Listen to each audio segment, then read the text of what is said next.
Bonjour à toi et bienvenue sur Canoute Télé.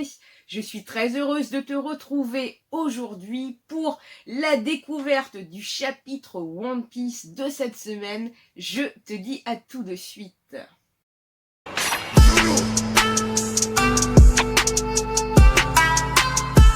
Le chapitre donc 995, la promesse de la Kunoichi. Est-ce qu'on va nous parler de Shinobu? Bonne question. Et ça fait plaisir de revoir comme ça donc des covers sur des requêtes de lecteurs, où là donc c'est Luffy ayant décidé d'étudier, mais cela sent immédiatement avec un gros comme ça hibou qui me fait penser moi à Tibou de Animal Crossing. Allez, c'est parti pour le chapitre. Un fracas assourdissant, quelle peut être la cause? Te mets pas en travers de mon chemin! Marco, ouh, bah dis donc, alors on débute avec un combat donc de Big Mom versus Marco. Je ne sais pas encore quel est mon rôle dans tout ça, mais je sais bien mieux qu'eux à quel point tu es dangereuse. Prométhée, pourquoi ça brûle? Les flammes du phénix sont particulières. Enfoiré, tu ne manques pas d'air. Et là, donc, la Big Mom attrape Marco par le cou. Finis-le, Perospero. Ok. Donc là, on voit que l'autre décoche une flèche. Mama. Marco qui se demande quand même avec un regard et une petite goutte quand même sur la joue. Désolé, Marco. Pour toi, j'allais demander l'aide de Mama. Ça craint, là, se dit Marco. En fait, on voit la pleine lune. Alors qu'il y a encore bien longtemps, j'ai voulu te tuer, quelle ironie. Ah, Vandaba, Moonred, et donc, c'est bien. Donc là, on a donc Vanda et Carotte qui viennent un peu à la rescousse de Marco, s'attaquant directement à Perospero, et on voit même une sorte de... comme si quand même qu'il avait été tranché sur cette attaque. Espèce de... Même Mama est surprise, hein? C'est la Soulongue. De cette fois-là, donc Marco est quand même surpris. Alors c'est lui qui a tué Pedro? Oui, si seulement il n'avait pas été là. Elle est belle cette image comme ça, donc de deux guerrières minx, donc toujours de Vanda et de Carotte. Mais cet imbécile de Pedro s'est fait exploser. C'est plutôt moi qui suis à plaindre. Je le sais, la mort de Pedro est liée à ce combat. Vous êtes qui? Se demande Marco. Et donc on a Carotte. Toi tu es Marco, un ami du maître Nekomamushi, n'est-ce pas? On peut dire ça. Alors Big Mom, la barbe, vous vous ramenez sur le champ de bataille avec vos petits problèmes à la noix, ça va bien maintenant. Marco, si tu veux me tuer, alors essaie la prochaine fois. Là, j'ai rien pour me battre contre toi. Et Mama s'en va. Vas-y Marco, on s'occupe de celui-ci. Et on voit une explosion. À l'aide, je vais me transformer en démon. C'est quoi de ce truc? Donc, je pense que c'est tout ce qui est la partie queen du poison qui commence à se répandre comme ça sur toute la place donc d'Onegashima. À l'intérieur du dôme, scène de combat. Emparez-vous d'Apu. Le laissez pas s'enfuir. Un Zoro. Nana Iya Kuniju. Pound Ho. C'est-à-dire le calibre 720. Oula! Donc là, on voit quand même Apu, bah écoute, qui continue plus ou moins de s'enfuir, et donc un Zoro qui est au taquet pour l'arrêter. Apu, on est vos alliés, non? Donnez-nous l'antidote! Si je fais ça, c'est moi qui me ferai tuer. Et toute cette haine meurtrière autour de moi, salaud de Queen. L'antidote vide, je ne veux pas mourir, j'ai froid, tiens bon, je vais récupérer l'antidote. Et Apu continue de courir. On a une énorme explosion, boum, de la part d'Apu, parce qu'il y a des petites notes de musique, donc on suppose que c'est lui qui fait l'attaque. Mais sont toujours là, X-Drake comme Zoro, Don, avec un regard plus que déterminé des deux. Apu surpris. Attendez, à 2 contre 1, c'est pas du jeu. On voit quand même qu'une attaque est parée. Je suis là pour me battre aux côtés de Kinemon. Je gaspille mon temps à me battre contre toi, dit Zoro. X-Drake, moi je te déteste depuis toujours. Et donc, Apu est comme ça, n'est pas encore sorti d'affaire. Eh bien, c'est réciproque, abruti. Queen, foutu Drake, à peine découvert, il ose se retourner contre nous. C'est donc lui, c'est Zoro Roronoa. Le mieux, c'est d'éclater les numéros 2 et 3 le plus vite possible. Et donc, Queen tient en sa main le Wanted donc de Zoro et de Sanji. N'empêche avoir dans son équipage le fils de Judge, c'est pas rien. Judge Vismok. Donc là, écoute, Sanji, donc là, est carrément plus ou moins découvert. Enfin, son passé, ses origines. Alors, Brook, j'ai cru que j'allais me transformer en démon, mais regarde, je vais bien. Quelle chance, dit Chopper. C'est parce que tu n'as ni peau, ni vaisseau sanguin, ni chaleur corporelle. C'est comme si tu étais mort.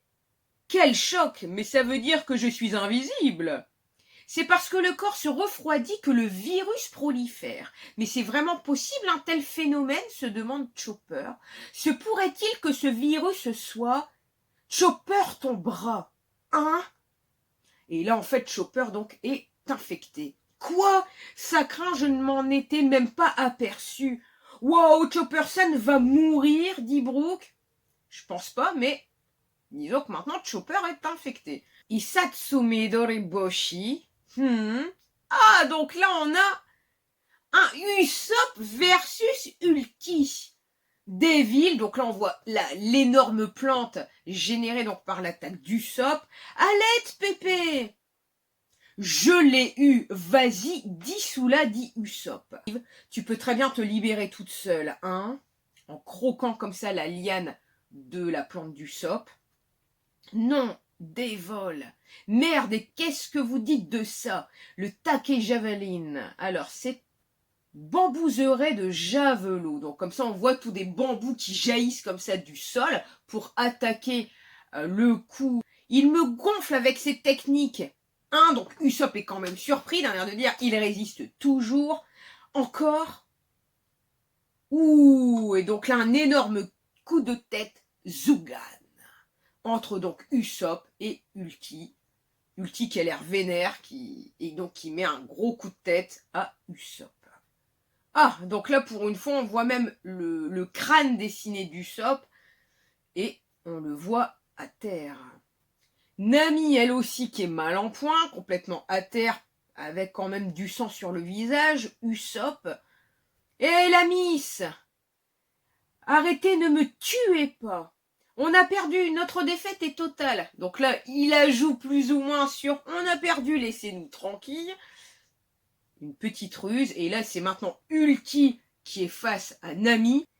Ça va, j'ai vu, merci. Je suis énervé là. Alors vas-y, dis-le. Votre capitaine a osé dire qu'il battrait Maître Kaido et deviendrait le roi des pirates. Pardon, c'est un idiot. Plus de 2 coups de boule, s'il te plaît. C'est promis, on va quitter l'île. Si je reçois encore un coup, je vais mourir là, c'est sûr, dit Nami. Dans ce cas, dis-le, dit Ulti.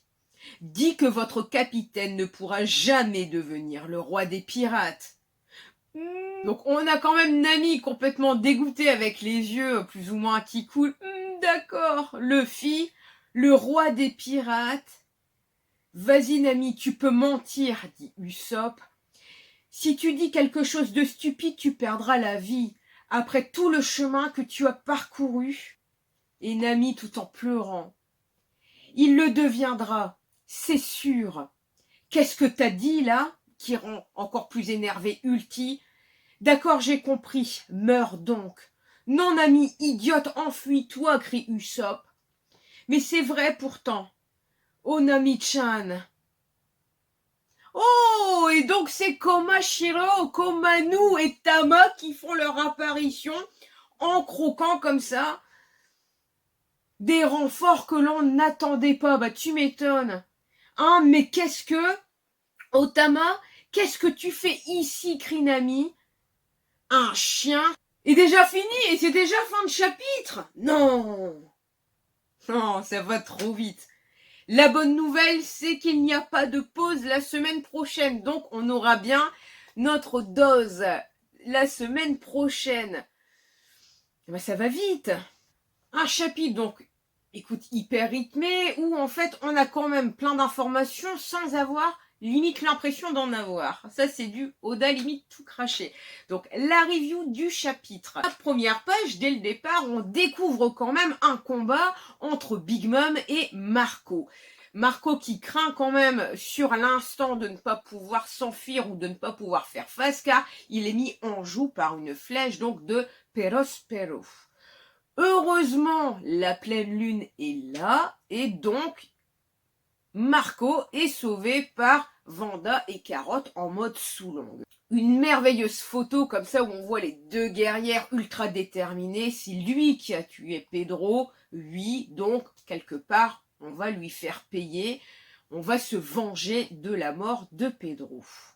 Le lien intéressant, c'est quand même la force des flammes du phénix de Marco qui arrive même donc à brûler Prométhée et qui se demande pourquoi comme ça brûle, ce qui prouve quand même cette puissance qui émane de Marco, le phénix donc qui est censé renaître de ses cendres et donc la force doit être supérieure à celle donc de Prométhée. Limite, on peut se demander quel est l'objectif réel de Mama sur Onegashima, car même en combat avec Marco, on voit que vos petits problèmes à la noix, ça ne m'intéresse pas. On voit même qu'elle s'en va donc de ce lieu de combat. Et on peut se demander quel est réellement son objectif. Marco se rend également compte de la situation sur la scène de concert, comme ça, où donc tout le monde commence à être infecté par les billes de Queen. Et on découvre que même Chopper est infesté au bras. Je pense sincèrement qu'il va finir par trouver un remède et sauver tout le monde, déjà se sauver lui-même. Apu se fait toujours courser par Zoro et par X-Drake. Après, est-ce qu'il a réellement le vrai antidote? Est-ce que Queen aura vraiment donné le vrai antidote, le seul et unique antidote à Apu? Ça, c'est une question, ou est-ce que c'est encore un leurre pour faire diversion? C'est-à-dire, occupez-vous de lui pendant que vous êtes à la poursuite d'Apu. Vous n'allez pas à l'encontre de Kaido ou de King ou même de moi-même. Après, mon point de vue, c'est vraiment que Queen cherche à faire diversion et à dispatcher comme ça un peu les ennemis à droite à gauche pour qu'ils ne se concentrent pas justement contre Kaido ou contre les calamités ou les Tobiropo. Dans ce chapitre, nous voyons également que Usopp, comme Nami, écoute, essaye de combattre Ulti, essaie de se sortir comme ça un petit peu de ce combat. Usopp, malgré ses plus grosses attaques, malheureusement n'arrive pas à faire mal à Ulti. C'est même elle qui met des coups de boule dignes limite d'un Zidane. L'image comme ça du crâne d'Usopp qui prouve qu'il a déjà pris plusieurs coups. En plus, c'est renforcé comme ça sur cette image de Nami à terre avec le visage en sang où Ulti lui fait du chantage de dire limite, tu auras la vie sauve si tu avoues que ton capitaine ne sera pas le roi des pirates. Et ça, c'est impossible pour une Mugi. Donc, même si Nami essaie de mentir pour se protéger, eh ben non, le roi des pirates, ce sera lui, ce sera Luffy. Il le deviendra, c'est sûr. Donc là, une image aussi forte où même Nami, quitte à mourir, croit aux convictions et à la détermination de son capitaine. Elle croit vraiment en Luffy et oui, il le deviendra le seigneur des pirates.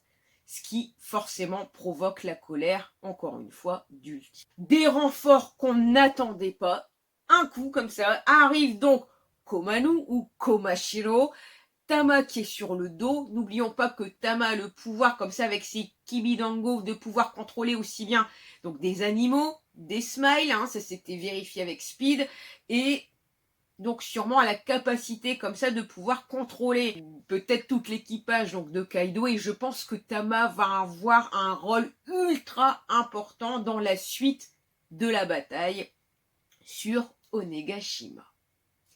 Cette Reaction Live Review donc est déjà terminée. Si elle t'a plu, merci pour ton pouce et ton commentaire. N'hésite surtout pas à t'abonner pour me donner de la force et me soutenir sur YouTube. Je te remercie d'avance. Je suis également disponible sur Twitter, Facebook et Instagram. N'hésite surtout pas. Je vous souhaite une bonne journée ou une bonne soirée et je vous dis à très bientôt.